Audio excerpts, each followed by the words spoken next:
அடுத்து ஒரு முக்கிய செய்தி பார்க்கலாம்.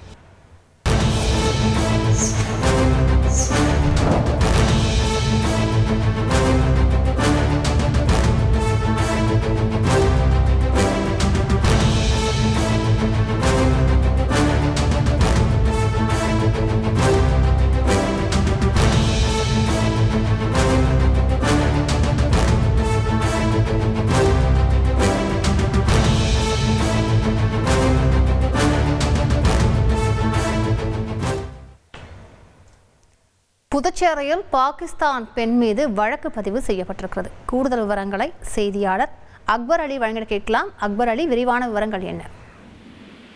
புதுச்சேரியில் விசா காலம் முடிவடைந்த நிலையில் ரகசியமாக வசித்து வந்த பாகிஸ்தான் பெண் மீது வழக்கு பதிவு செய்த போலீசார் அவர் இந்தியா விட்டு வெளியேற நோட்டீஸ் அனுப்பியுள்ளனர். புதுச்சேரி லாஸ்பேட்டை கிருஷ்ணா நகரை சேர்ந்தவர் அனீஸ்கான்.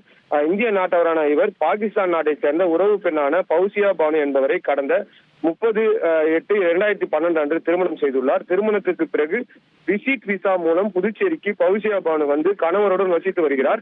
ஆண்டுதோறும் விசாவை நீடித்து வந்துள்ளனர். அதன்படி கடந்த 2017 ஆண்டு முதல் 2022 ஆண்டு வரை சுமார் 5 ஆண்டுகள் நீண்ட கால விசா பெற்றுள்ளார்.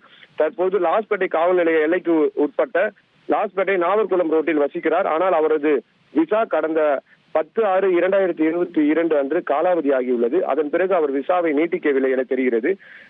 அதனிடையே காஷ்மீர் பல்காமில் தீவிரவாதிகள் தாக்குதலில் 26 அப்பாவிகள் சுற்றுலா பயணிகள் பலியான சம்பவத்தை தொடர்ந்து இந்தியாவில் வசிக்கும் பாகிஸ்தானியர்களை வெளியேறவும் விசாவை ரத்து செய்யவும் மத்திய அரசு உத்தரவிட்டுள்ளது. இந்நிலையில் புதுச்சேரி லாஸ்பேட்டையில் பாகிஸ்தான் பெண் பௌசியா பானு வசிப்பதும் அவரது விசா காலம் முடிவடைந்து விட்டதும் தெரியவந்ததை அடுத்து புதுச்சேரி வெளிநாட்டு தூதரக அதிகாரிகள் நேற்று லாஸ்பேட்டையில் பௌசியா பானு வீட்டிற்கு சென்று புதுச்சேரியிலிருந்து வெளியேறுமாறும் கூறி நோட்டீஸ் வழங்கினர். ஆனால் அவர் புதுச்சேரியை விட்டு வெளியேறாததால் அவர் மீது தூதரக அதிகாரிகள் லாஸ்பேட்டை காவல் நிலையத்தில் கொடுத்த புகாரின் பேரில் பௌசியா பானு மீது வழக்கு பதிவு செய்து அடுத்த கட்ட சட்ட நடவடிக்கைகள் குறித்து உயரதிகாரிகளுடன் ஆலோசனை நடைபெற்று வருகின்றது.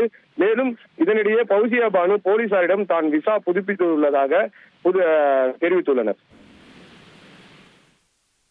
விரிவான விவரங்களுக்கு நன்றி அக்பர் அலி. செய்திகளை உடனுக்குடன் தெரிந்து கொள்ள உடனே சப்ஸ்கிரைப் பண்ணுங்க.